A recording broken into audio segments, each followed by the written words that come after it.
В эфире передача «Якутск сегодня» на волне ТТМ Саха-радио и на телеканале НВК Саха. Сегодня 17 июня, вторник. В студии режиссеры Мария Новгородова, Николай Слепцов, у микрофона редактор Эдуард Рудых. Добрый день, уважаемые радиослушатели и телезрители.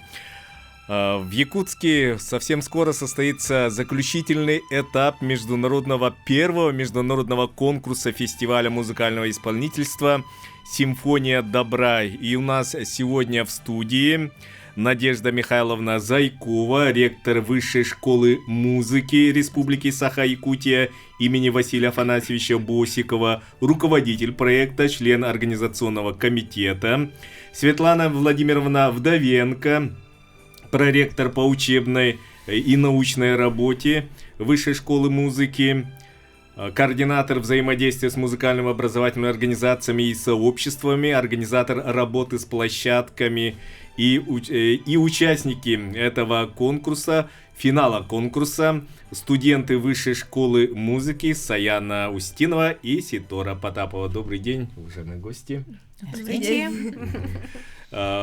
Зрителей, жителей Якутска и гостей столицы в скором времени ждет грандиозное, скажем так, грандиозное событие в мире искусства. Расскажите, пожалуйста, как родилась идея этого конкурса, фестиваля, кто организаторы? Спасибо большое, Эдуард. Мы созданы первым президентом, как школа, Высшая школа музыки, Михаилом Федоровичем Николаевым. Он очень хотел, чтобы школа не просто воспитывала музыкантов, но влияла на музыкальную жизнь, на музыкальные вкусы якутян. Давным-давно уже получается. Только в 2017 году мы провели последний международный конкурс. И, конечно же, это был конкурс скрипачей, скрипка Севера, организаторы Афанасенко Станислав Максимович, Габушева Лариса Иннокентьевна.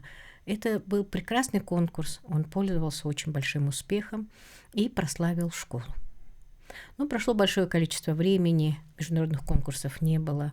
Высшая школа музыки должна подтверждать свой статус вуза, что мы обучаем ребят. Поэтому появилась потребность, необходимость уже давным-давно, чтобы такой международный конкурс был. Но в этот раз мы его задумали по-другому, что он будет касаться всего ряда инструментов, которые играют в симфоническом оркестре, что этот конкурс обязательно включит в себя игру пианистов. Мы хотим помочь ребятам, которые живут на Дальнем Востоке, потому что это хотя и международный, но все-таки дальневосточный конкурс. И мы благодарим Министерство развития Дальнего Востока и Арктики, и прежде всего его министра Чукункова Алексея Олеговича, нашего главу Айсена Сергеевича Николаева, которые согласились стать сопредседателями оргкомитета этого фестиваля. Необходимость, она прежде всего продиктована тем, что на Дальнем Востоке, который занимает 41% всего нашего государства, всего-навсего 3 симфонических филармонических оркестра, которые могут играть крупные произведения. Конечно, в других субъектах Дальневосточного федерального округа существуют симфонические оркестры. Они действующие, играющие, но чаще всего они существуют при театрах. Или же они являются концертными, но не полными. Полные симфонические оркестры на сегодняшний день работают в Приморском крае, в Хабаровском крае и в Республике Саха-Якутия. Поэтому есть большая потребность. Вот я хочу обратиться к слушателям и тем, кто нас смотрит, и сказать. Вы знаете, во всех музыкальных консерваториях, вузах музыки, прежде всего, больше 90% ребят, студентов готовят как исполнителей оркестра. И поэтому ребята, которые заканчивают музыкальные вузы Дальнего Востока, ищут себе работу. Но получается, что чаще всего в центральной половине нашего государства или же за рубежом. И поэтому этот конкурс ставит перед собой задачу объединить ребят, которые живут на Дальнем Востоке или учатся даже в центральных вузах, но имеют дальневосточную прописку, чтобы они приехали и имели возможность общаться со своими сверстниками, общаться с музыкантами и играть музыку композиторов, которые живут на Дальнем Востоке. Мы были с проектом «Махтал» в трех местах. Сперва приехали в Иркутскую область, потом переехали в Улан-Удэ, и потом были в Улан-Баторе в Монголии. И везде, и особенно остров Бурятии, перед нами ставили вопрос «Союз композиторов», о том, что они пишут очень интересную музыку, и полифоническую, и симфоническую, но, к сожалению, у них нету коллективов, которые могут играть эти вещи. Вот поэтому у этого конкурса есть несколько задач. Во-первых, помочь молодым музыкантам, чтобы они обрели друзей, чтобы у них появились коллективы, которые вместе будут играть. Во-вторых, это задача помочь композиторам, которые пишут дальневосточную музыку, чтобы она звучала. Ну и в-третьих, конечно, мы должны помочь зрителям, слушателям, которые живут во всех 11 субъектах Дальнего Востока, чтобы они имели возможность слушать хорошую симфоническую музыку. И с какого по какой будет и об участниках этого конкурса? Мы начнем конкурс 23 июня. Совсем немножко осталось времени до этого. И завершится наш конкурс 30-го. Мы откроем этот конкурс 24 числа в Театре оперы и балета. С 15 часов у нас будет концерт открытия. Самое прекрасное в этом концерте, что вместе с симфоническим оркестром Высшей школы музыки будут играть известные артисты, лауреаты международных конкурсов, профессора ведущих музыкальных вузов нашей страны, Монголии, Казахстана, Узбекистана, Китая. Это на самом деле возможность любителям классической музыки послушать лауреатов международных конкурсов. Это один момент. Второй момент, 29 числа в том же Театре оперы и балета мы проведем концерт и чествование лауреатов, которые займут первое место. Эти ребята будут объединены. Это такой большой социальный эксперимент. После конкурса мы их посадим в один оркестр, и состоится презентация, первый концерт первого состава молодежного симфонического оркестра Дальнего Востока 29 числа в Театре оперы и балета, опять же с 15 часов, состоится наш итоговый концерт. Наверное, сложно, да, вот собрать оркестр за такое время. Кто дирижер будет, дирижером кто? Светлана Владимировна. Конечно, это очень сложно, потому что репетиций будет не так много, и ребята будут собраны со всех регионов, кто приедет к нам на конкурс. И постараемся сделать самое благоприятные условия создать для всех конкурсантов, для всех ребят, которые по результатам конкурса будут отобраны в состав симфонического оркестра. Дирижером его является Павел Андреевич Васьковский. Он дирижер не только симфонического оркестра Высшей школы музыки, но и художественный руководитель Театра оперы и балета, дирижер оркестра симфонического. Я думаю, что это достойная кандидатура и почетная такая у него миссия. Расскажите, пожалуйста, о номинациях этого конкурса. На каких инструментах будут играть конкурсанты? Конкурс будет проходить по 6 направлениям, по 18 номинациям. Так будут номинации фортепиано, струнные инструменты, весь ряд струнных инструментов, это скрипка, альт, виолончель, контрабас, арфа. Также деревянные духовые инструменты, это флейта, гобой, кларнет, саксофон, фагот. Медные духовые и ударные инструменты, это труба, валторна, туба, тромбон. Также будут проходить конкурсные прослушивания по направлению академическое пение и камерный ансамбль, классический камерный ансамбль. Ну, возрастные у нас рамки, начиная с 12 лет, и без ограничения возраста могут принять участие желающие выступить в разных номинациях, как учащиеся детских школ искусств, так и студенты средних образовательных профессиональных заведений, высших образовательных заведений, так и музыканты-профессионалы. А какие делегации ожидаются в гости? И какая делегация, ну, в количественном составе больше всего? Ну, больше всех это представлена у нас делегация из Монголии. Ну вот самая такая массовая делегация. Потом, конечно, у нас представлены дальневосточные регионы. Это 9 регионов Дальнего Востока. Также обязательно у нас будут ребята из Китая представлены, из Казахстана представлены, Узбекистан. Ну вот. Мы на самом деле очень благодарим и руководство, и прежде всего кафедру камерного ансамбля консерватории имени Чайковского Московской, потому что они поддержали нас в нашем стремлении, чтобы мы организовали такой конкурс, и они провели хорошую отборочную работу у себя. Точно так же мы благодарим консерваторию Санкт-Петербургскую. При ней существует Центральная музыкальная школа, и там тоже есть очень хорошие ребята, и мы благодарим и школу, и консерваторию Санкт-Петербургскую за то, что они активно приняли участие в отборе детей.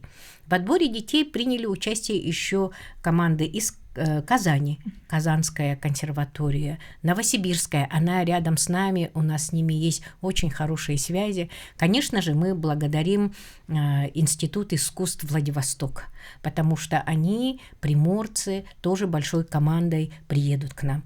Мы благодарны очень тем, кто будет ехать к нам не по прямому пути, будут ехать к нам со сложностями. Эта команда приедет очень такая представительная из Магадана.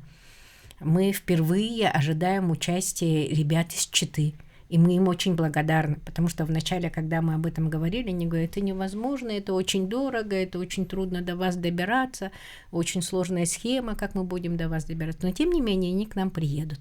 Конечно, мы благодарны и хабаровчанам, и Благовещенску. Ну, то есть, на самом деле, кроме Камчатского края, еврейской автономной области и Чукотского автономного округа, все субъекты Дальнего Востока примут участие. Такое большое мероприятие. Какие сложности есть в организации? Кто помогает? Может, какие-то партнеры, спонсоры есть? Спасибо большое. Безусловно, львиную долю расходов на себя взял бюджет Республики Саха-Якутия. И мы благодарны нашему учредителю, Министерству культуры и духовного развития, за то, что они сочли возможным, необходимым предусмотреть средства еще в прошлом году для того, чтобы мы организовали этот фестиваль. Мы давно уже в партнерских отношениях с Фондом будущих поколений, Малой академией наук. Они оказались нашими самыми большими спонсорами. Они помогли нам финансово, и поэтому мы имеем возможность дополнительно к бюджету иметь средства. Впервые с нами работает Золотари, ПАО Селигдар. Да. Мы им тоже очень благодарны. Спасибо большое. Конечно, мы бы не смогли бы получить эти деньги, если бы не помощь председателя нашего попечительского совета. Мы благодарим Дюлустана Анатольевича Борисова за проявленную активность, за то, что он поработал с промышленниками. И на самом деле у нас появилась возможность полностью, не ограничивая себя очень сильно, провести этот конкурс. И отличие вот этого конкурса от других музыкальных, скажем, конкурсов какой-нибудь, есть отличие? Наверное, проводятся конкурсы разные по стране, за рубежом, а именно этот конкурс, есть какая-нибудь Какое-нибудь отличие, изюминка? Ну, самое главное отличие заключается в том, что у нас есть конечная цель. Мы хотим создать симфонический оркестр дальневосточный. Надо честно сказать, что в Российской Федерации, в федеральных округах симфонические молодежные оркестры существуют. И все они созданы благодаря помощи, желанию Башмет, его центра. А мы первые, значит, на территории Российской Федерации, которые сами решили, что мы высшая школа музыки, мы должны, у нас хватит сил, и мы рассчитываем на себя, и мы планируем провести такую организационную работу, чтобы создать симфонический оркестр. Это трудно и сложно, даже таким большим организаторам, да, российским, потому что мы географически очень разбросаны. Мы занимаем огромную территорию, у нас сложная транспортная схема, мы все ориентированы на центр. Когда мы стали создавать этот конкурс, выяснилось, что на самом деле музыканты-дальневосточники друг друга плохо знают. Но зато мы очень хорошо знаем всех музыкантов в Москве, прекрасно знаем музыкантов в Санкт-Петербурге, очень ориентированы на Татарстан, очень ориентированы на Новосибирскую область. Спасибо большое Владивостоку. Там есть конкурс «Музыкальный Владивосток», который проводится раз в 2 года, и только с ними у нас есть сложившиеся отношения. Поэтому это вот попытка собрать музыкантов, исполняющих классическую музыку на классических инструментах, дальневосточников вот в Республике Саха-Якутия. А инструменты, большинство инструментов с собой, наверное, перевезут, да? Да, конечно, в основном привозят все свои инструменты. Да. Ну вот, допустим, такие большие инструменты, как контрабас, конечно, это сложно будет перевезти разными рейсами, состыковочными и так далее. Поэтому мы предлагаем им наши инструменты, этим конкурсантам, ребятам. Ну и, конечно, рояли. Да, рояли, конечно, это само арфы, собой, да, конечно. Это все наши. Ну, крупногабаритные инструменты. А размещение как предусмотрено у вас, участников, гостей фестиваля? Размещаем мы гостей фестиваля, во-первых, в кампусе Высшей школы музыки, конечно же. Это номинация фортепиано. Все остальные номинации у нас будут размещаться в городе. И вообще концертные прослушивания будут проходить по 4 площадкам. Вот одна из них — это Высшая школа музыки. Вторая площадка — это детская школа искусств номер 1. Следующая площадка — детская школа искусств номер 2 и Якутская балетная школа. Это наши партнеры, которым тоже огромное спасибо и благодарность за то, что они нас поддержали в этом большом и сложном мероприятии. Вот хотелось бы, пользоваться случаем, поблагодарить наших коллег. И зрители, вот горожане и гости столицы, вы сказали, 24-го сколько концертов всего будет представлено для зрителя широкого? Ну, зрители посетят только 2 концерта. Ага, да. Это открытие и гала-концерт лауреатов, и, значит, премьерное выступление молодежного дальневосточного симфонического оркестра 29-го с 15 часов. Это будет итоговый концерт, гала-концерт. И 24-го они увидят мастеров сцены, которые приедут к нам для того, чтобы выступить вместе с симфоническим оркестром Высшей школы музыки. И мастера сцены международного класса, всемирного класса. Конечно. Да, мирового уровня мастера, потому что они лауреаты международных конкурсов. Угу. Через минуты мы уйдем на рекламу. Напоминаю, что Якутск стал местом проведения первого международного конкурса фестиваля музыкального исполнительства «Симфония добра». И заключительный этап пройдет в этом месяце в городе Якутске. И сегодня у нас в гостях организаторы этого фестиваля и участники фестиваля, студенты Высшей школы музыки имени Василия Афанасьевича Босикова. Через 4 минуты мы вернемся в эту студию. Не оставайтесь с нами. Телефон в студии 32 00 66 и 32 11 66.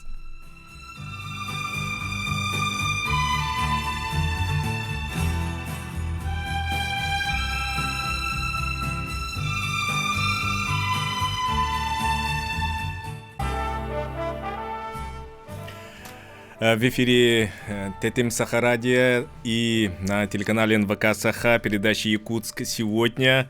В Якутске в скором времени состоится заключительный этап первого международного конкурса фестиваля музыкального исполнительства «Симфония добра». Сегодня у нас в студии организаторы и участники фестиваля Надежда Михайловна Зайкова, Светлана Владимировна Вдовенко и студенты Высшей школы музыки Саяна Устинова, Ситора Потапова. Телефоны в студии 320066 и 321166. Теперь слово дадим нашим юным участникам, студентам Высшей школы музыки.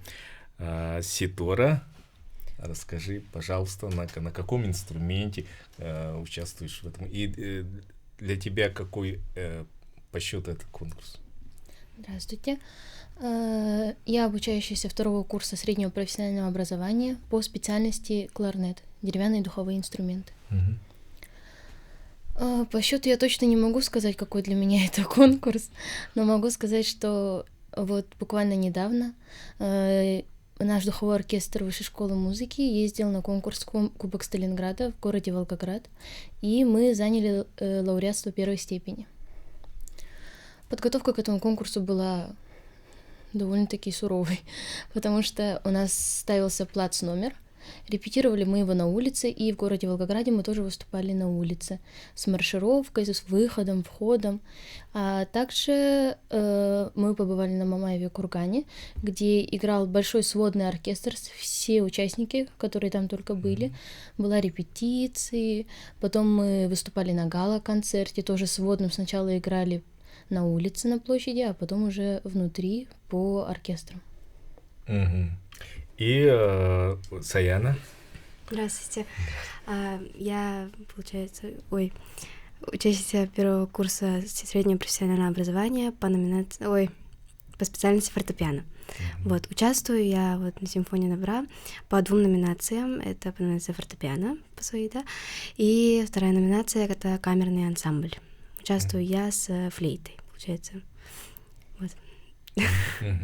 И для тебя какой по счету это конкурс? Каких конкурсов участвовала? Я участвовала во многих республиканских, всероссийских, международных конкурсах.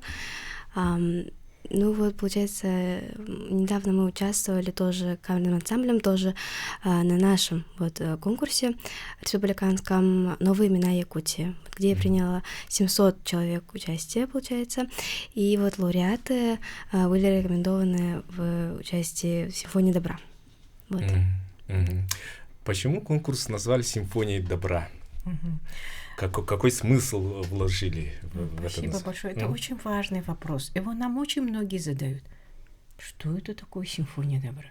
Вы что, волонтерский конкурс проводите, что ли? Очень многие люди задавались. Почему это не называется «Симфония Дальнего Востока»? Почему вы не стали называть это «Симфония белых ночей»? Неужели нет лирических названий для такого конкурса? Но мы с вами живем в свое время. И мы знаем о том, что в каком международном положении сейчас находится наша страна. И, конечно, сейчас самое главное — это принести в сердце через музыку добро людям, принести миру тем людям, которые приедут к нам, добро.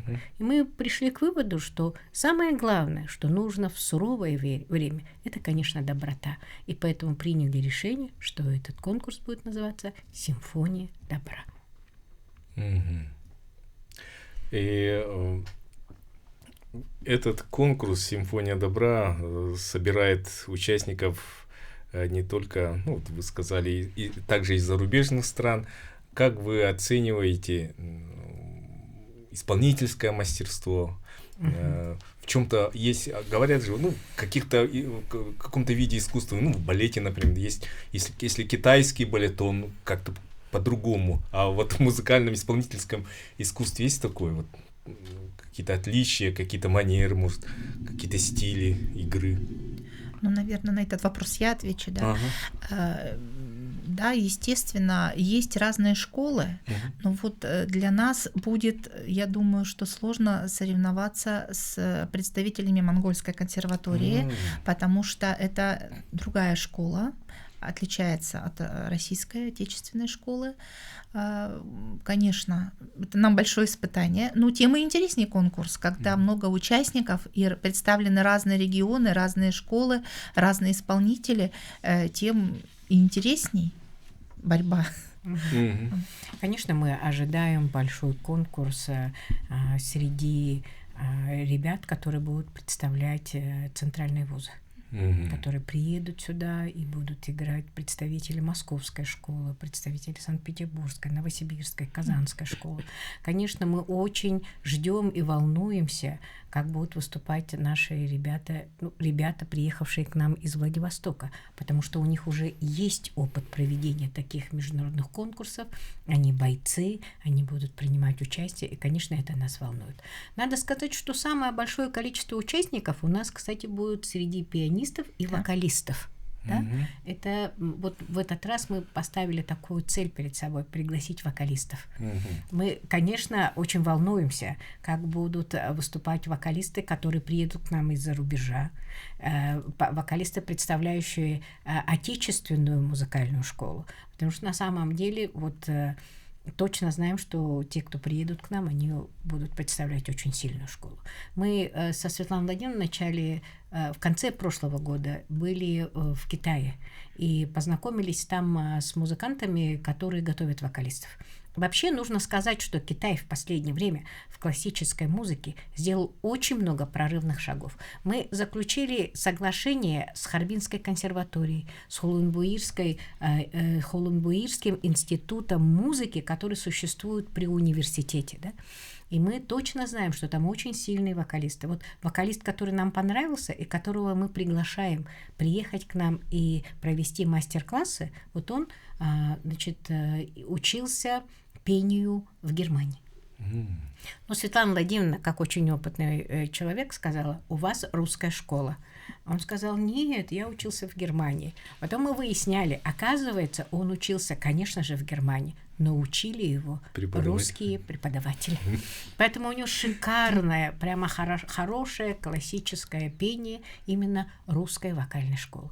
Вот к нам приезжает большое количество ребят из Монголии, преподаватели. Мы же были в Монголии вот с Махталом-то. И мы встретились с кафедрой. На этой кафедре все педагоги, очень взрослые дамы, и все говорят на русском языке. Они все выпускницы советских консерваторий. И сейчас в Монголии они развивают вот пианистическую школу. Это очень сильно, это очень нравится нам всем.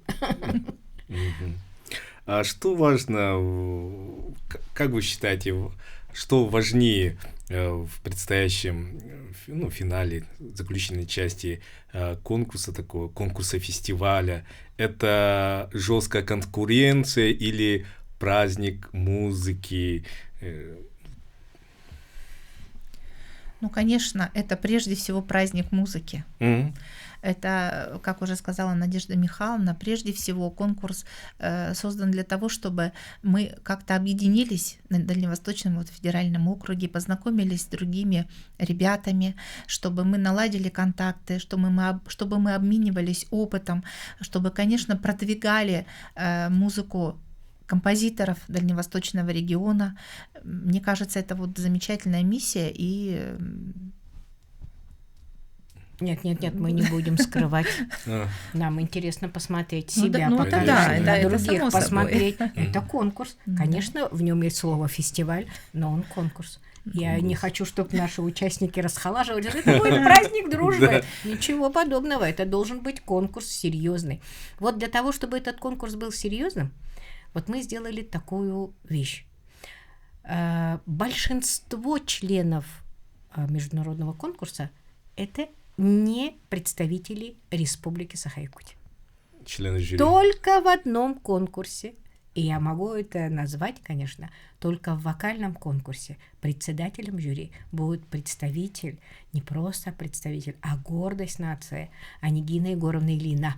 И она будет председателем жюри только из-за того, что она единственная народная артистка СССР. Лауреат международного конкурса имени Чайковского. Да, она вообще умница, красавица. Мы по-прежнему ей очень гордимся и очень надеемся, что это будет очень хороший конкурс в этом отношении. Все остальные председатели не представляют Республику Саха-Якутия, они все представляют другие вузы. И не только российские, потому что мы не имеем права по положению называть, озвучивать имена председателей жюри, членов жюри, но надо сказать, что из 31 члена жюри Якутию представляет меньшинство. В жюри, члены жюри будут люди, скажем так, высокого класса.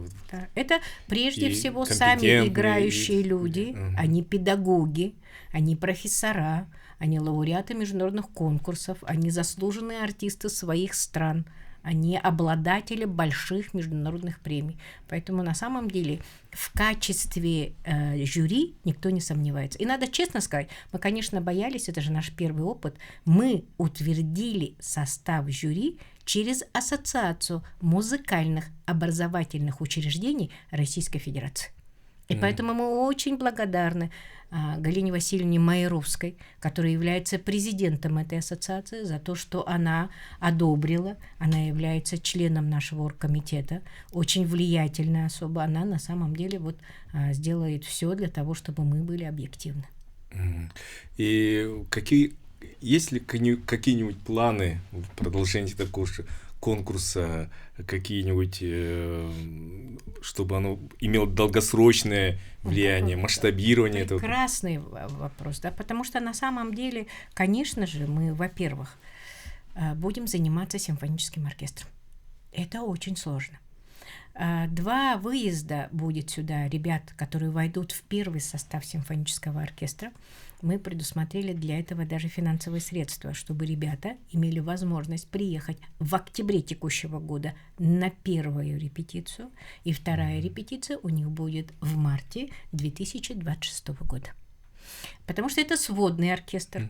Они не только будут получать свою партитуру, знать, что они играют, ноты получать, слушать музыку, какой мы ее представляем, как ее определяет художественный руководитель и дирижер Павел Андреевич Войсковский. Да? Но кроме этого, они обязательно должны вместе собираться. Это ведь оркестр. Да, и поэтому мы на самом деле очень надеемся, что ребята сыграются. Это будет очень интересно. Мы проведем в октябре месяце это, потому что у нас будут каникулы, у детей будет возможность у молодых музыкантов будет возможность приехать в высшую школу музыки во время каникул, располагаться в ней и спокойно репетировать. В марте месяце у нас тоже будут каникулы. Они приедут и будут в тех же апартаментах, в тех же коттеджах высшей школы музыки готовиться к своему концерту. Через каждые 2 года, согласно положению, мы проводим этот конкурс. Второй конкурс мы будем уже принимать в новом здании, которое будет построен по протокольному поручению президента Российской Федерации. Мы специально готовим для этого зал. Мы очень надеемся, что к этому времени вступит в строй филармонический зал, и это будет другая акустика, другие возможности. Республика Саха-Якутия имеет право проводить такие конкурсы и на самом деле представлять интересы. Конечно, в будущем мы планировали с самого начала, что конкурс может переезжать из города в город. Да, я хотела об этом спросить. Но спросить. 2 первых конкурса мы никому не отдадим, мы хотим поставить на ноги этот симфонический оркестр, а потом уже, если все будет хорошо, делать так, чтобы в других городах этот симфонический оркестр звучал, чтобы его послушали и на Чукотке, если получится, и в Магадане, и на Сахалине, и на Камчатке, потому что он будет называться Дальневосточный симфонический. Конечно, мы должны будем привлечь большое количество средств. Переезд симфонического оркестра – это очень большие затраты, но мы очень надеемся, что мы найдем наших спонсоров, меценатов, которые будут помогать в продвижении классической музыки на территории Дальнего Востока. Какова роль классической музыки вообще в культурной жизни Якутии? Какое значение имеет классическая музыка, классическое вообще искусство? Классическое искусство так скажем, что в последнее время, мне кажется, появилось очень много людей, которые интересуются этой Да. музыкой. И вот наблюдение... Аншлаги. Да, как Театр. раз это показывают наши концерты, когда мы проводим концерты по площадкам города и республики. Очень много желающих прийти, послушать, насладиться. Даже спрашивают, а когда будет следующий концерт? Скажите, пожалуйста, в какое время вы выступаете, когда продаются билеты. Вот люди очень много интересуются нашими концертами. Это очень отрадно. Вот, Я думаю, что вообще вкус к музыке нужно развивать. Спасибо большое. С детского возраста. Да. Говорят, Спасибо большое Михаилу Ефимовичу, что ему пришла эта гениальная мысль создать высшую школу музыки. Потому что на 11-м году после создания школы из числа учащихся, не студентов, учащихся, был создан государственный ансамбль скрипачей «Виртуозы Якутии». На 11-й год существования школы. На 18-й год уже выпускников накопилось. Появилась государственная филармония имени Галины Михайловны Кривошапко, которая проводит аншлаговые концерты, специальные абонементы, которая внутри себя имеет камерные ансамбли, которые тоже выступают. Прекрасный хор только что вернулся из Китая с огромной победой, с большим успехом. Мы гордимся, что выпускники Высшей школы музыки составляют 90% из всего состава нашей государственной филармонии. И в заключение пожелания нашим телезрителям, радиослушателям. Ну, самое главное пожелание – слушайте классическую музыку, приходите к нам, пожалуйста. У вас есть возможность через мост, приложение МОЗ, да, купить билеты, потому что на 24 число у нас почти все билеты проданы, а 29 числа, чтобы послушать лауреатов, чтобы послушать этот интересный социальный эксперимент, принять в нем участие, увидеть воочию первый состав молодежного симфонического оркестра Дальнего Востока. 29-го в 15 часов мы всех вас ждем. Приходите, приобретайте билеты, посмотрите концерт. Кстати, действует пушкинская карта. Можно приобрести их через пушкинскую карту билет. Спасибо. Наша передача подходит к концу. Напоминаю, что Якутск стал местом проведения первого международного конкурса фестиваля музыкального исполнительства «Симфония добра». Сегодня у нас в студии были организаторы конкурса фестиваля Надежда Михайловна Зайкова, Светлана Владимировна Вдовенко и участники фестиваля Саяна Устинова, Ситора Потапова. Всего доброго, до новых встреч. До свидания. До свидания.